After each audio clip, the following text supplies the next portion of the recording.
मतदारसंघातील उभाटा शिवसेना महाविकास आघाडीच्या उमेदवारांच्या प्रचारार्थ उभाटा सेनेचे पक्षप्रमुख तथा माजी मुख्यमंत्री उद्धव ठाकरे यांच्या 13 नोव्हेंबरला तिन्ही मतदारसंघामध्ये सभा होणार आहेत।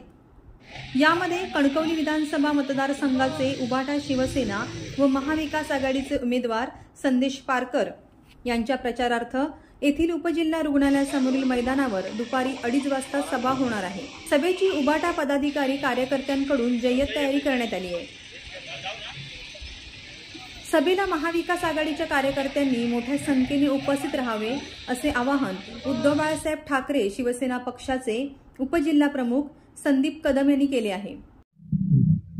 महाराष्ट्र विधानसभेची निवडणूक होऊ घातलेली आहे आणि या विधानसभेच्या अनुषंगानं महाराष्ट्राचे माजी मुख्यमंत्री आणि शिवसेना पक्षाचे प्रमुख सन्माननीय उद्धव बाळासाहेब ठाकरे हे उद्या कणकवलीमध्ये येत आहेत।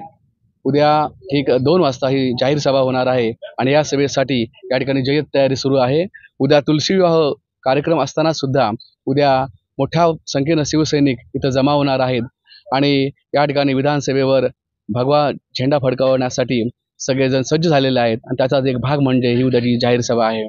सन्माननीय उद्धव साहेबांनी जे काम केलं मुख्यमंत्री म्हणून त्याचा या ठिकाणी ज्या गद्दार लोकांनी त्या ठिकाणी जी मध्ये गद्दारी केली आणि त्याचा वचपा काढण्यासाठी संपूर्ण महाराष्ट्रभर सन्माननीय माजी मुख्यमंत्री उद्धव बाळासाहेब ठाकरे हे दौरे करत आहेत आणि त्याचाच एक भाग म्हणून कणकवलीचे उमेदवार सन्माननीय संदेशजी पारकर यांच्या प्रचारार्थ ही जाहीर सभा होती आहे आणि या जाहीर सभेला सर्व जिल्ह्यातील मतदार बंधू भगिनींनी दुपारी 2 वाजता उपजिल्हा रुग्णालयासमोर उपस्थित राहावं असं आवाहन मी शिवसेनेच्या वतीनं करत आहे।